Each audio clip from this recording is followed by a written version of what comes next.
You probably already got killed by these weapons, at least once. I'm talking about the weapons from the awesome new Pharaohs in the Curse of the Pharaohs expansion. Well, the cool part is that if you kill the Pharaoh in the afterlife, you get his or her weapon. And these weapons are pretty good. Let's take an in-depth look in this video. If you enjoyed that, then a like would be super appreciated, and let's go. The second expansion for Assassin's Creed Origins adds a ton of awesome weapons, but being able to use the weapons from the awesome bosses you killed is something we never saw in the game. I, for example, really wanted to sift from the brother in the arena. Well, too bad. Now here, you really get that awesome mace you see this boss swing around after you kill them for good in their afterlife. I already did a video on the Venomous Grace, the weapon you get from Nefertiti, but I also wanted to look at all the other rewards. Starting with, yes, the awesome mace from Ramesses the Great. Yes, getting hit by this weapon will hurt, but what about the stats? Well, they are great as you want to play around the critical hit damage perk. This means that the crit damage is increased by 300%, so 3 times the amount you would normally do. That is really insane. So what you want to do is land these hits on the weak spots of the targets. You can do that by throwing the enemy on the ground, then use the dodge button to step around, and then hit the target from the back, making sure you see the yellow number.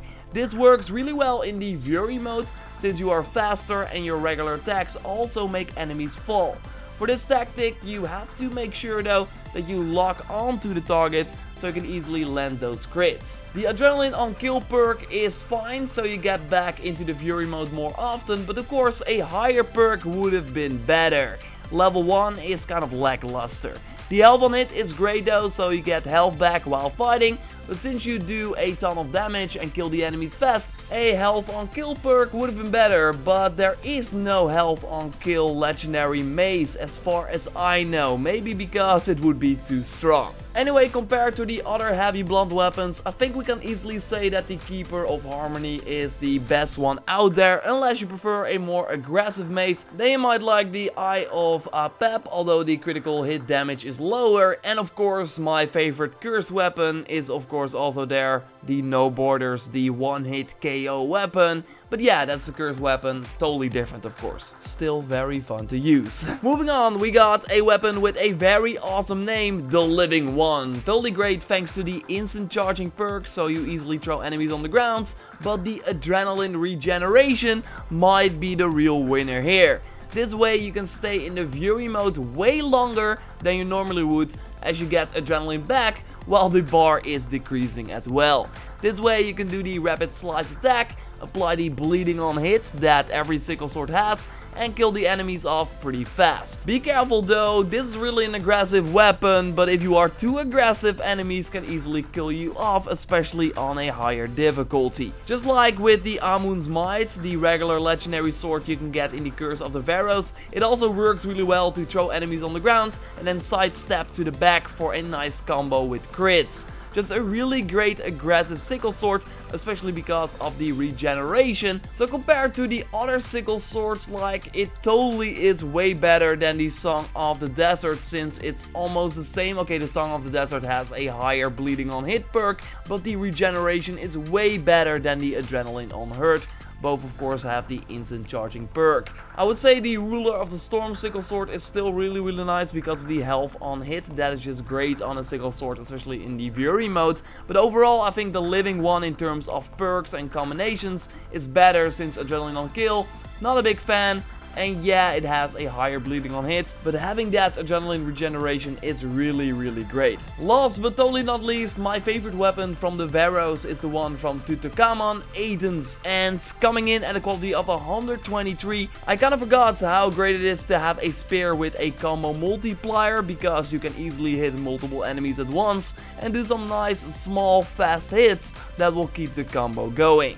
Because of your increased damage, you kill off enemies pretty fast and get the health back, thanks to the health on kill legendary perk. So while killing off people, you easily stay in the fight. It's nice that your crits deal increased damage thanks to the critical hit damage perk. While holding the light attack button, you might hit the enemies on their weak spot and then see the yellow numbers. I really love like holding the light attack button and swinging your spear around. It's really one of my favorite attacks in the game. This spear is just a really great balanced killing machine that does a ton of damage, but you also get your health back.